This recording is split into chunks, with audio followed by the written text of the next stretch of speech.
The opinions expressed in the following program are those of the participants and do not necessarily reflect those of Rogers nor Rogers TV.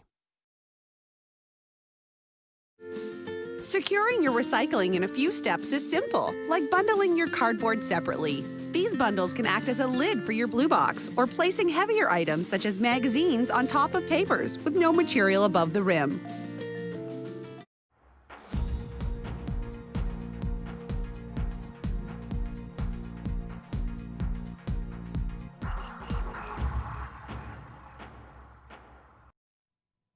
Hello, everyone, and welcome to another edition of Talk Politics. I'm Deborah Hutchison in the Rogers TV studio. Joining us today by Zoom is MP for Pickering-Uxbridge, Jennifer O'Connell. Welcome back to the show. Thanks again for joining us. Thanks so much for having me. So much to talk about. Let's start with the horrific Lebanon explosion and how the government is reaching out to help victims. You're actually offering to match every donation made by Canadians to the Humanitarian Coalition? Well, we're supporting, yes, and it was a tragedy, and we're supporting trusted partners on the ground. So there might be a different coalition moving forward in terms of where the aid can go to best help the victims and their families. But it's actually a $30 million commitment, and $5 million of that is to match the funds for Canadians' generous donations.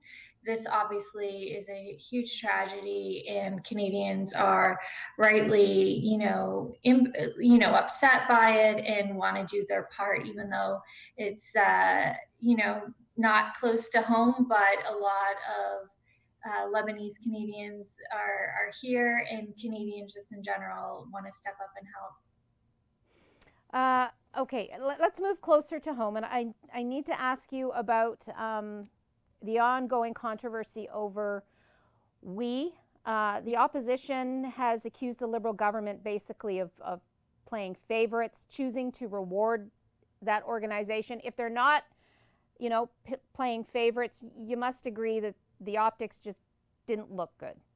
I just want to get your thoughts on it.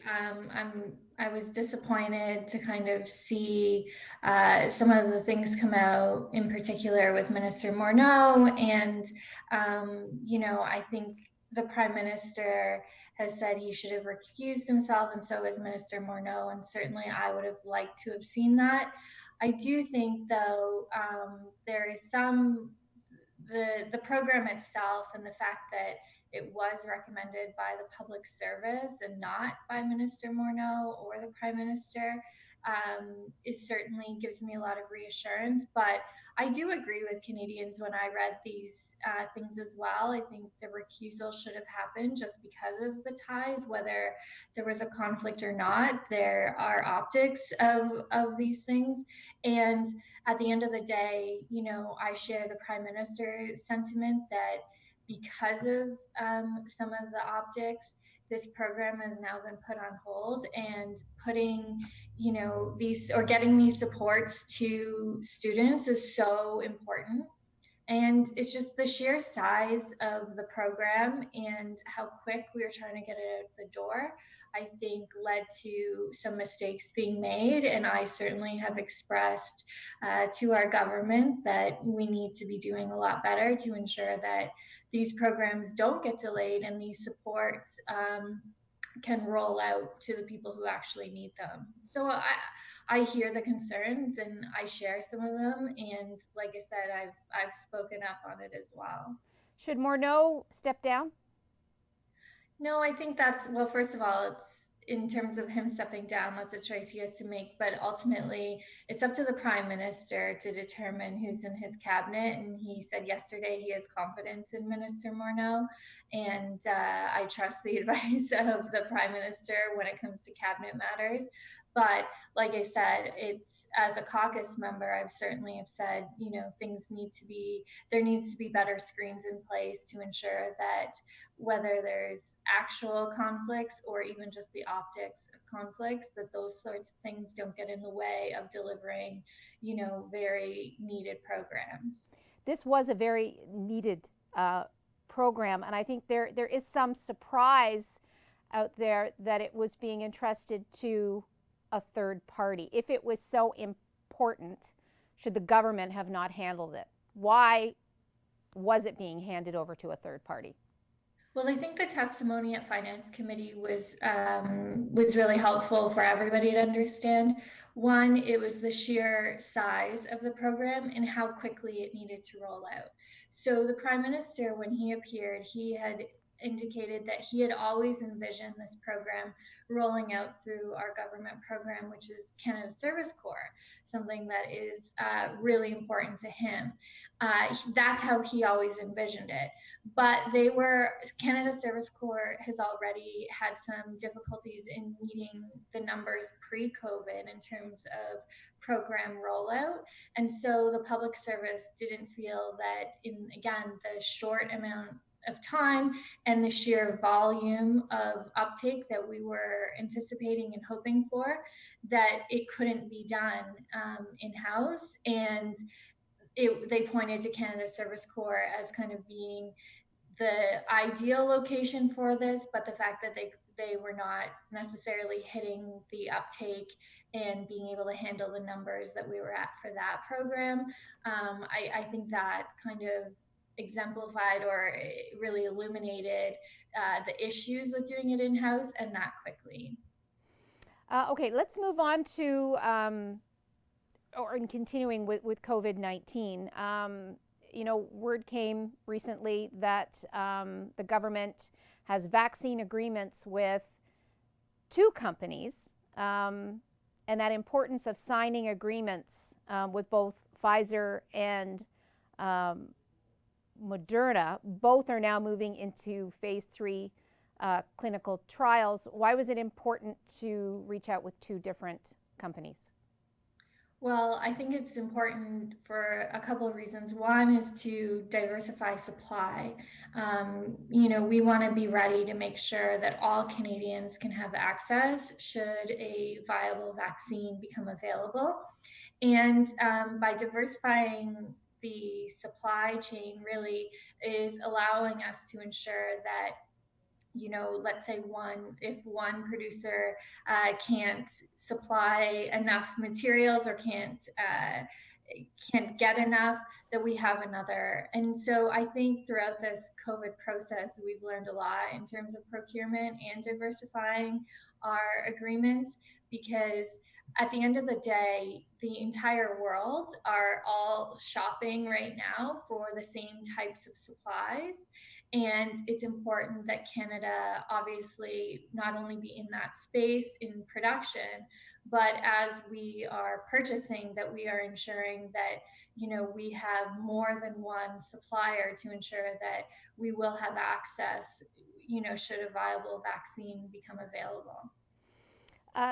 Let's talk more about the economic and the public health response to COVID-19. LUMCO, very encouraged by the announcement of federal dollars being allocated to the provinces, which will eventually, filter down to the municipalities to help with the incredible deficit that they're all finding themselves in.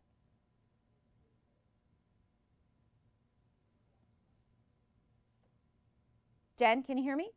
Oh, I can now, yeah. Oh, okay. I was saying let's also talk about the economic response to COVID-19. LUMCO has said it's very encouraged by the news that federal dollars will be filtering down to municipalities who are finding themselves with incredible deficits because of this situation. Yes. So, we've kind of done things in terms of supporting municipalities in a couple of ways. Obviously, the first is the fact that municipalities fall under the jurisdiction of provinces. So we needed to work with provinces and territories in the delivery of some of these supports. So we did that through the Safe Restart Agreement. And I'm happy to see that the province, Ontario, has announced how they will roll out some of the funds for municipalities. But those funds also included things like supports for PPE purchasing for provinces, childcare spaces, protecting our most vulnerable in long-term care homes. So it was really a federal support package for provinces and territories covering a number of areas, and including municipalities. In addition to that, we've also been supporting municipalities through increasing the federal gas tax fund or different programs that we've put together. So for example, for Durham region, they're getting over $19.5 million of the federal gas tax fund. Pickering's receiving over 2.7 million, and Uxbridge is 642,000. And then Durham region is also receiving 1.8 million for homelessness. This is something that Chair Henry spoke to me and the other federal representatives about in terms of homelessness and some of the challenges we're finding here. So that was part of the Reaching Home program. So we have various programs that are directly and indirectly through provinces going to help support municipalities and the important services that they're providing, and to ensure that they can restart as well and continue to provide a lot of the services that I know when I was in municipal politics, we'd always say, we're sometimes the closest to the people. And so we want to make sure that the federal government is there supporting that great work. You did mention, as a former Pickering councillor, did you ever think you'd see the day where municipalities would find themselves in such a situation looking at deficits? No, to be honest, as a city councillor or a federal representative, I never thought we'd be in a pandemic situation like this. Obviously technology has proven to be quite helpful in allowing us to connect and do our jobs. But in terms of municipal, the financial situation they're facing, I think it's an important reminder for all levels of government to make sure you're always prepared for the unexpected. And municipalities, it's tough because they have legislation limiting how they can run their budgets through provinces. So I think after all of this is over, hopefully there's a good hard look at even economic pandemic related preparedness measures and how municipalities and governments in general are making sure that there isn't legislation in place, for example, in the municipal point, that binds them from being able to deliver services in these unforeseen situations. Okay, Jennifer, I'm going to have to stop you there. We're going to go to a quick break. More of our conversation with MP O'Connell after this.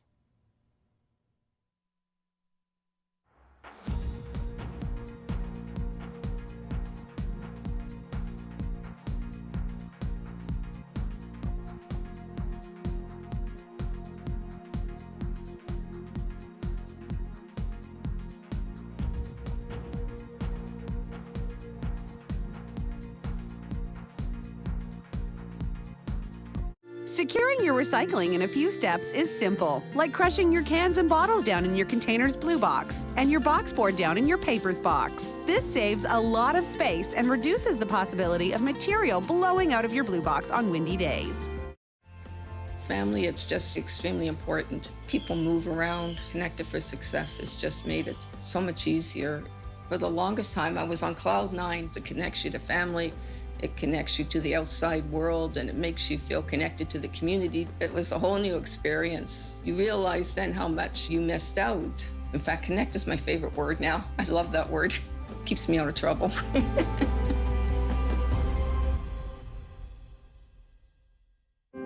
When you're online, Rogers TV on YouTube shares news and events from your community, like messages from local leaders, updates on the latest health news, local business presenting their new offerings, and how our local communities are working their way through these unprecedented times.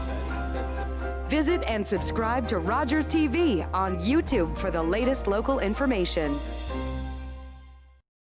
Hi, I'm Jeff Mason. Do you love gardening? Do you want to learn how to turn your garden into a beautiful oasis? Join us each week on Let's Get Growing, only on Rogers TV.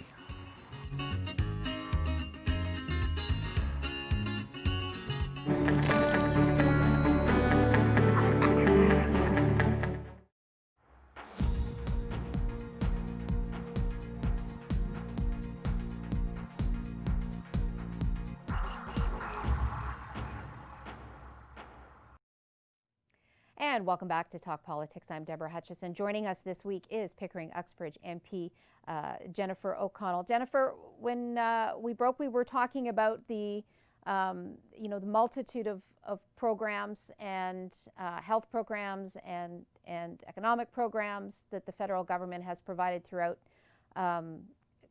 COVID-19. I think one of its most successful rollouts, and you did it so quickly, was CERB, but that CERB is or has come to an end. Let's talk about what now. Yes, so I think everybody's pretty proud of how quickly this program rolled out. It helped actually nearly 8 million Canadians who are on CERB. And so the Prime Minister and the government announced just the other day actually that our plan is to transition Canadians who still require income supports into EI. And so that eligible Canadians will have access to a minimum of 26 weeks. So some of those details will come out because certainly not everybody is eligible for EI in the first place, but we're going to transition this to make significant changes so that we can continue for people who aren't able to get back into the labor force. In addition to that, the government signaled that there's going to be more to come in terms of, we recognize that there might be some industries that are going to take longer to recover, certainly tourism, hospitality, travel, airlines, things like that. So those are just a couple off the top of my head, but there's going to be more supports or sector by sector kind of supports looking forward. And so the government signaled that we're still working on some of these things, recognizing that this isn't over. And even for some that have been able to return to work, that's been great. But there are many others that haven't been able to yet. Let's also talk about PPE procurement. Government said at the beginning of this that they were really going to step up and ensure that we don't have to rely on another country to get our PPE. General Motors here in Oshawa, a real success story. The federal government is its client as it produces the PPE, the masks in particular. Yes. Well, I think not only is General Motors a success story, but I think so many other Canadian businesses that have retooled and have stepped up to produce PPE. And that's what's allowed us to really be able to procure Canadian-based products and suppliers.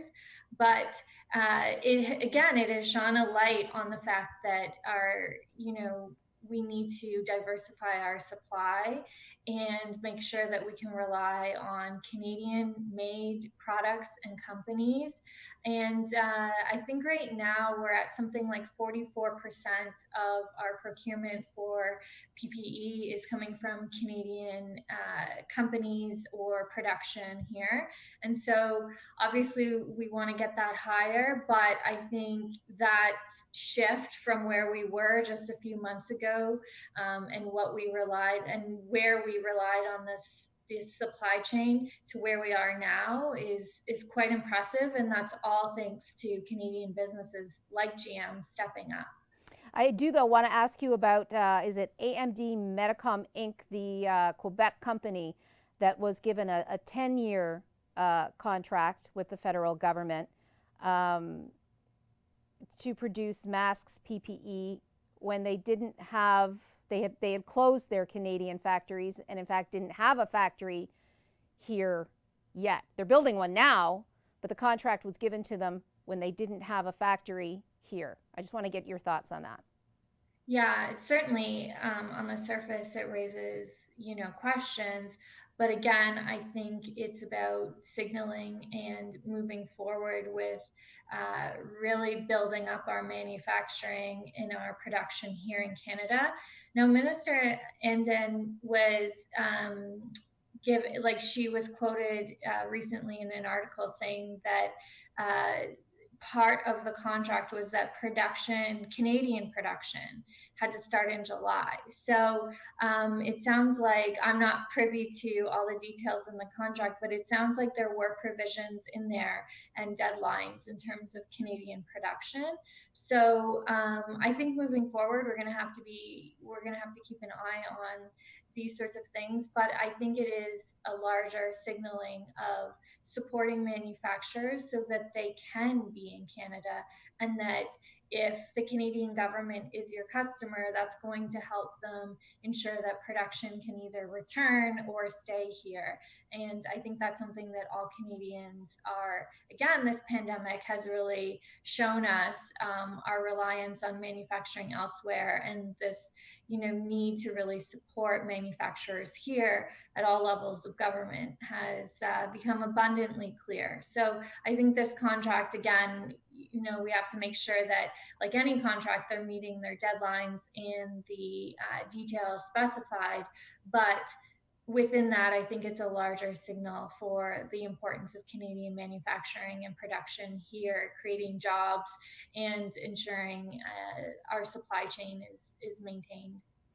Let's also talk about, this is a provincial issue, long-term care, but I know that you've been working on it as well. If there's one thing that COVID did do, it really shone a light on holes in our system and our way of life, and what was not working well was now not working.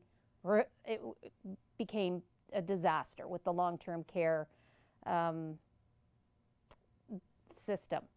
So let's talk about what you've been doing in regards to long-term care. Yes, well, it hits really close to home here in Pickering because obviously Orchard Villa, which was one of the worst hit homes in terms of, I think it still has the distinction of the largest death rate of any outbreak in Canada, which is obviously not something that we want to be known for, or that we want to be able to do so much better. And for every person that has passed away there, like that's a person, that's a family, that's friends that are impacted. And so this has hit home. The Canadian Armed Forces obviously wrote a pretty damning report of what they saw. And there was actually myself and 4 other MPs that had long-term care homes in their ridings that were mentioned in that report. And we've gotten together, and although this is a provincial issue, we've gotten together and we've been working really hard to advocate for national standards for long-term care.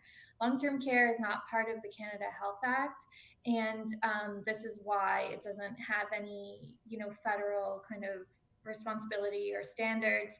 And we're really pushing to have the federal government work with provinces and territories to establish something so that moving forward, something good can come from this tragedy. And maybe that is ensuring that all of our seniors deserve to live in dignity and should not be living in the horrendous conditions that the Canadian Armed Forces really highlighted during this pandemic. So with all the lessons that we've had throughout COVID, there really hasn't been a pandemic that hasn't had a second phase. How confident are you that we're in a good position to deal with a second phase when and if it comes? Well, I think from the government standpoint, we've talked about a lot about procurement and some of the financial supports that for the safe restart. And so I think obviously the course of these several months, we've seen where the holes are, unfortunately, but it has allowed us to kind of start to be prepared. So I think procurement of supplies is incredibly important, and in terms of research and development for vaccines.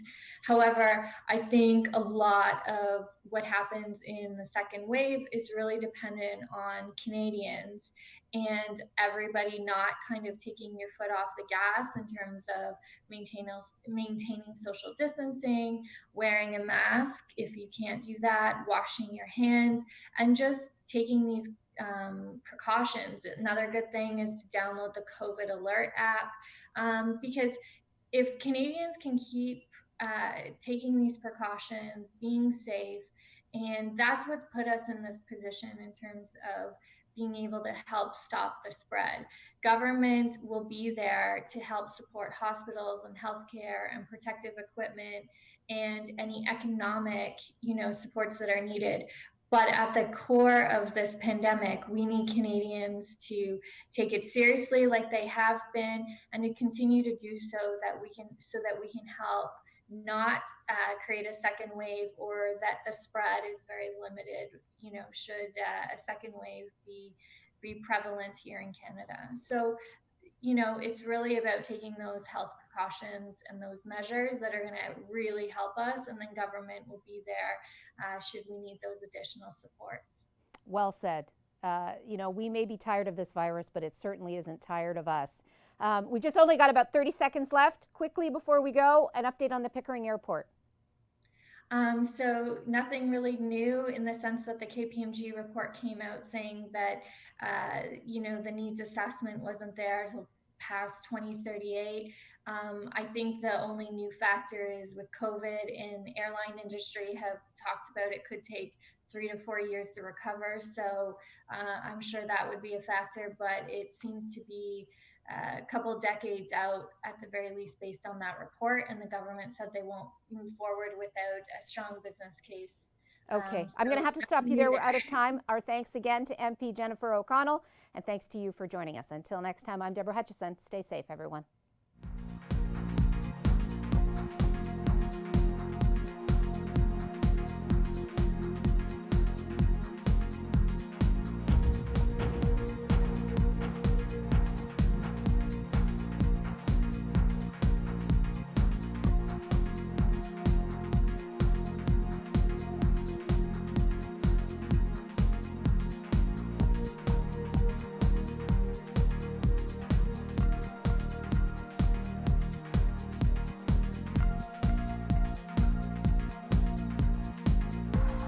Call the Rogers TV viewer response line, email us, or connect with us on social media.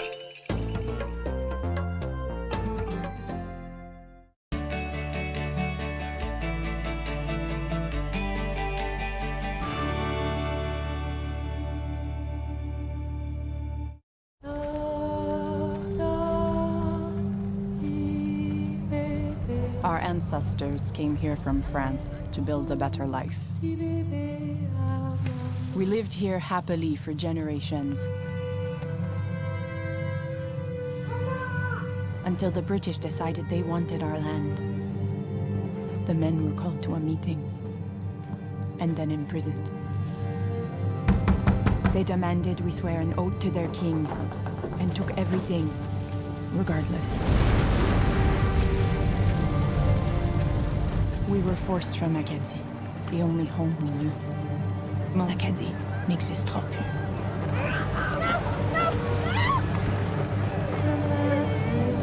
From 1755 to 1763, over 10,000 Acadians were ripped from their homeland. Despite this, Acadian culture endures in Atlantic Canada.